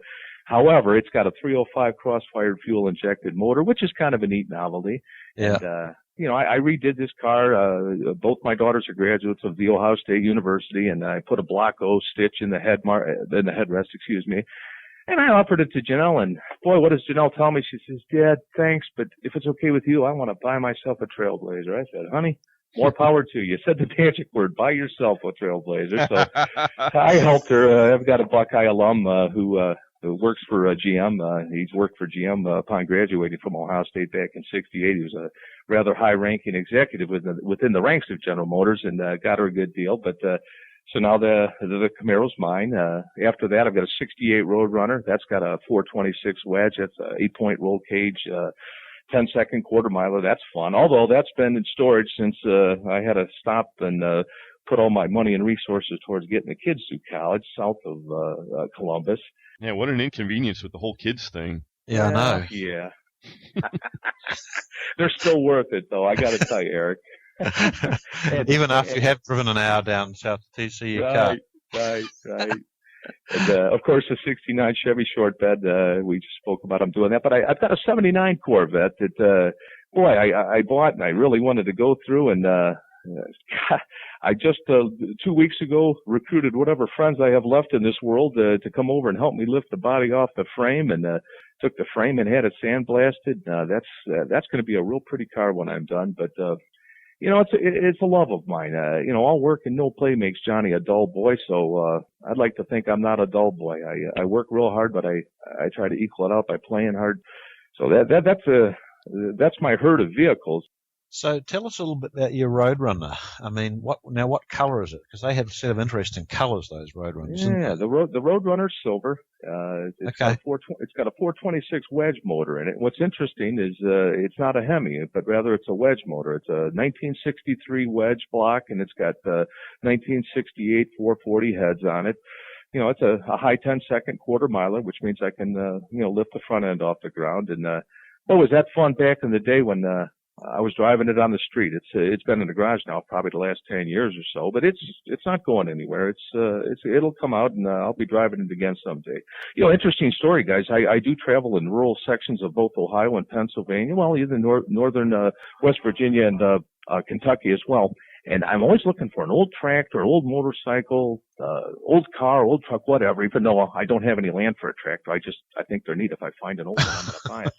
Doggone it. Coming in Pennsylvania a couple of weeks ago, I found a 1958 Harley Hummer chained to a mailbox on the front lawn. And I'm real close to closing the deal on that. And all the married guys out there, we all know that it's a lot easier to ask for forgiveness than it is to ask for permission. So my point there is my lovely bride of 31 years is not going to know about this until it shows up in the garage. So here's hoping that Jill isn't listening to this broadcast. Otherwise, my secret's out. Yeah, and here's hoping the retribution isn't that bad either, my friend. Yeah. That's true too, Eric. You might be sleeping down with your Roadrunner. Yep. So, now how long do you think your project of your body off restoration of your Corvette's going to take you? I mean, that better be soon for two reasons. Number one, I want to drive it. Number two, I need to get it back together so I can remember, how I took it apart. Right. The 69 Chevy short bed, I have the luxury. I have a very good friend who has the same truck. Mine is a short bed, his a long bed, but it doesn't matter. So some of those brackets that I don't remember where they went, yet alone which side is up, I can have his vehicle over to look at it. I don't have the such luxury with the Corvette, but I have a memory, and this one I was smart. I bagged everything and took a million pictures with the digital camera, downloaded them on my computer, so I shouldn't have any problem there. And as you know, Brian, you're a Corvette enthusiast. There are people that specialize in Corvette restorations. I mean, the parts that are available are unbelievable. I mean, really, you can rebuild a whole vehicle from, repo parts, as long as you're not worried about having OEM parts and matching numbers and all that. And I might add, I am not that concerned because a 79 is not a vintage year, but it's still a Corvette, and it's going to be it's going to be a nice car. I'm going to personalize it with a chrome hooker header. I might even go stainless steel hooker header, side pipes, so on and so forth. It'll be one of a kind. It won't be a vehicle that anybody could have just walked in a showroom and purchased and drove off. It's going to be customized to my taste and liking. It'll be very distinct when it's on the road. Oh, that's good. Yeah, you're right about the problem of knowing where every bolt and nut went, because I went through that process once, and took me about a year and a half. And I fortunately had I stripped the car completely, but I had all sorts of things bagged with written on it where it came from, because I had to take all the wiring out as well. Right. And it was a nightmare. And when I did that, we didn't have little phones that you could take pictures of everything with. It was a bit of a problem. Right. Or the digital cameras, such as you can download in electronic files and bring up and print at the click of a mouse. Yep. Hey, speaking years ago when I worked for a distributor here in Cleveland, I had the Roadrunner, and I had to put a high stall speed torque converter in it. Now, unlike a manual clutch car, where you're not going to have pieces, parts flying through the bell housing, such as Big Daddy Don Garlett's lost half a foot from a clutch explode, which led to the blow-proof bell housings. Yeah. I still wanted Lake Erie and only Lake Erie grade 8 bolts holding that torque converter to the flex plate. So I remember going to a supplier in town to get those, and here I am many moons later still touting the fact that I'm going to use Lake Erie manufactured product because Bright and Best holds the trademark for the L9 line.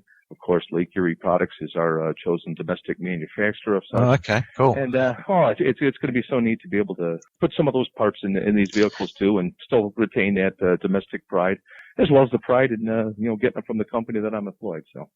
Absolutely. Hey, Rick Finau, that's a great way to circle back to what's really important in all this, and that's the fasteners. Absolutely. Yeah. Right. Absolutely. And you're a guy who knows where to get them. I think that's true. Yeah, I won't argue with you there.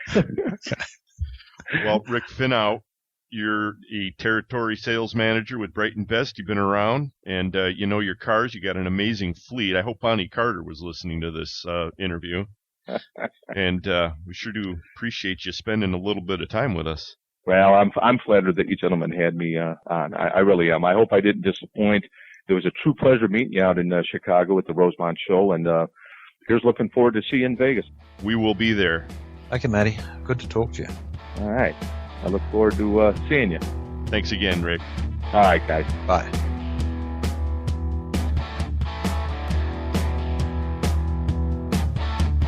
Up next, it's an all-new ending. Or perhaps it'll seem vaguely familiar to you. Stick around to find out. It's Fully Threaded.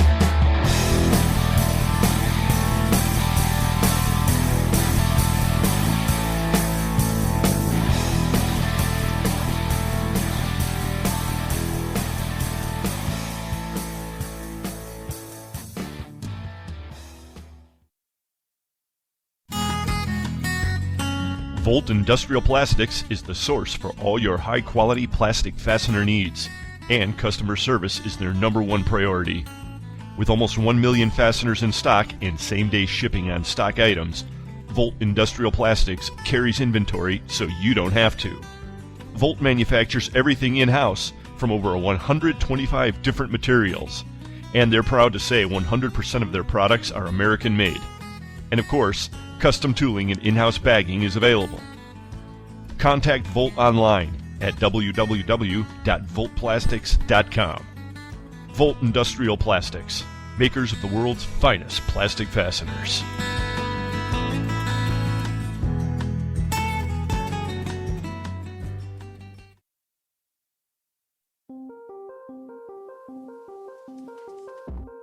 This is Sue Rice with the FCH team. It's my job to make sure that as an FCH member, you receive the highest possible benefit from your participation in the network.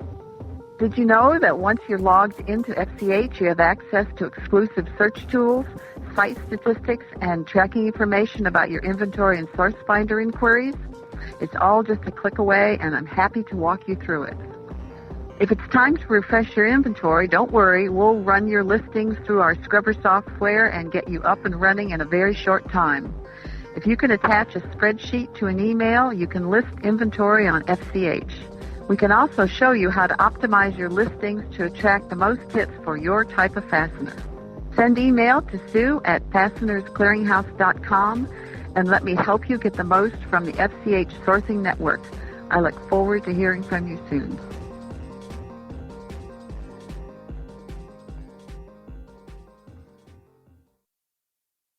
Hi, this is Hugh Hewitt for the Injured Marine Semper Fi Fund, www.semperfifund.org. Over the past 7 years, twice a year, the wonderful people who operate the Semper Fi Fund and many amazing Marines who have been the beneficiaries of the charities that have supported the Semper Fi Fund, including many thousands of individual donors, have come into my radio studio to tell their amazing stories of serving their country, of being wounded, and how the Semper Fi Fund has helped them make that transition back to recovery. Unfortunately, Bethesda and Walter Reed are full again. More and more men and women are coming back from the war injured, sometimes awfully so. We need the Semper Fi Fund to be there for these Marines and those soldiers, sailors, and airmen who served alongside of them. Please consider a gift to the Semper Fi Fund. Very low overhead, extraordinary capacity to get money where it needs to get in a hurry, and great management, including some of the senior Marines who've ever served under the flag. When you're looking for something to do that will make an impact, please check out the Semper Fi Fund. That's www.semperfifund.org, www.semperfifund.org. Coming to you across the vast audio radiance of the internet, it's the voice of the FCH Sourcing Network. Fully Threaded Radio. Hi, Bob O'Brien of Certified Products in Chicago. You're listening to Fully Threaded Radio, the largest proponent of free beer in the fastener industry.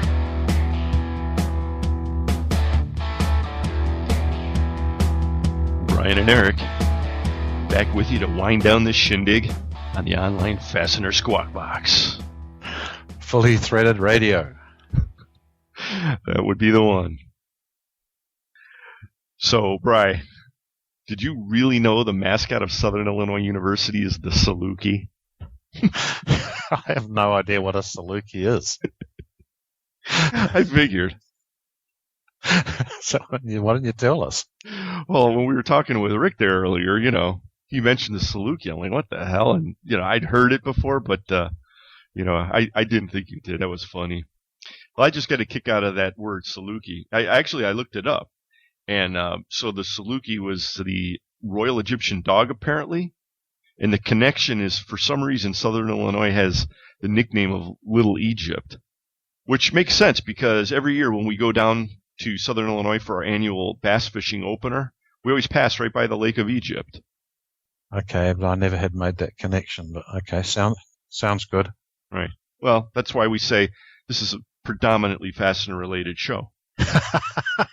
Right, as opposed to completely. So back to the fasteners.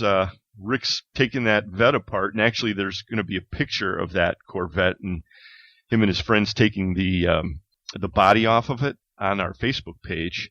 Now, when you disassembled your Corvette, when you did the frame-up restoration, I presume you had to replace all the fasteners on that one too, right?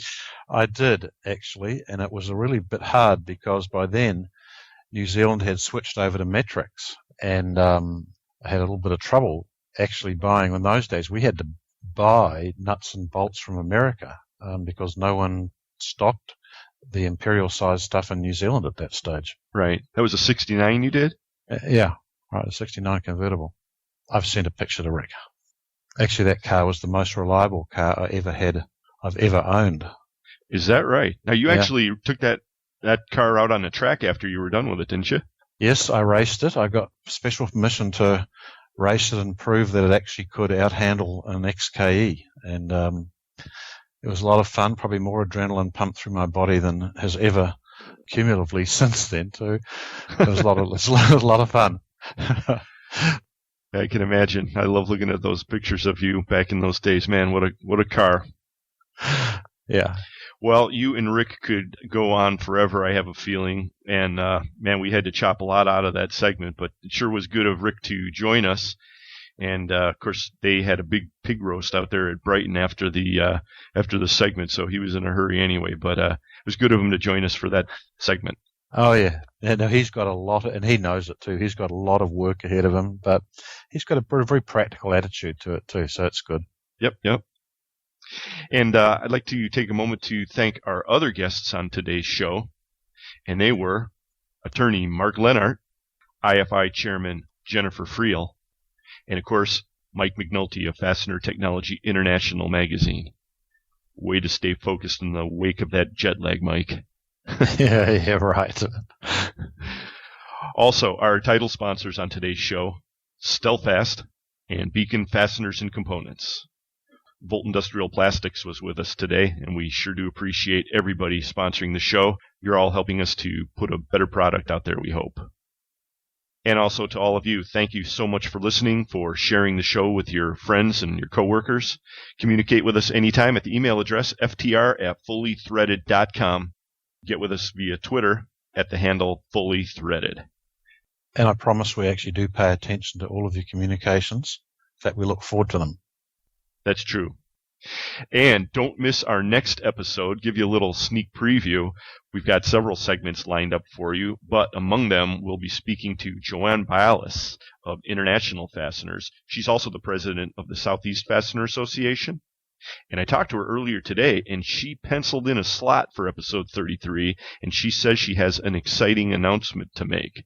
So we're going to have her and a surprise guest making that special announcement on episode 33. Don't miss it. Good. Yeah. So as much as we have repetitive themes on this show and in the news lately, we sometimes have news surprises as well. Wow. Surprises in the fastener industry? Aplenty, my friend. Ah, okay. Cool. Now, which surprise have we got this time then? Well, I don't know if it's much of a surprise because we teased this earlier in the program, but speaking of recurring themes in the news and on this show, news came out today. Again, I saw this one on a Twitter headline about the new iPhone 5. They announced the date for the big unveiling, and that will be, according to this story, October 4th, and that'll happen in Cupertino, California. Wow, yeah, that's been very widely predicted, that date. So don't expect me to be answering phones for a while on that day, okay? Especially your own. No, mine won't be working by then. The camera stopped working yesterday. It's a slow degradation that you're having now, is that it? It's terrible, I know. Those batteries last for about 3 hours, so I'm always charging it. So the problem really is, though, that they can announce it in the 4th of October. That means it won't really be available till to ordinary people sometime in December. So. Oh, is that the schedule? Oh, no, it'll be the backlog of orders will be massive. Yeah, I'm sure. Well, I'm not going to even bother texting you or trying to call anymore. I'll see you at the gym or out there on Skype, and other than that, it's... My phone, if it is running, it's probably volume's turned down or something, or it is simply gone flat. Wait a minute. We're back on this subject again? I feel like I'm experiencing... Is this Deja...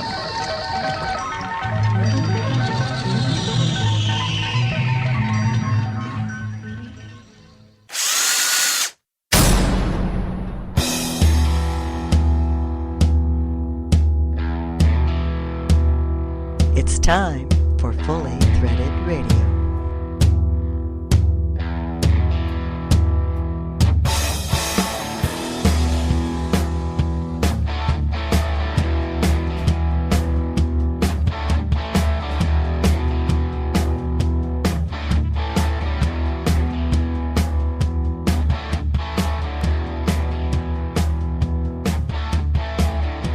It is Fully Threaded Radio, voice of the FCH Sourcing Network. This is the Internet Talk Radio show that's setting the standard for overall listener satisfaction in fastener-related programming. Stop. Hang on a moment, mate. You're going to play this whole episode over again? Well, I wanted to, the whole theme of the show is... I think they get the point, okay? You mean, you think that... Yeah, you got it, mate. Really. That's enough. All right. Fully Threaded Radio is a production of Fasteners Clearinghouse. Music provided by Audionautics. I can't think of anything else to say at the moment, okay?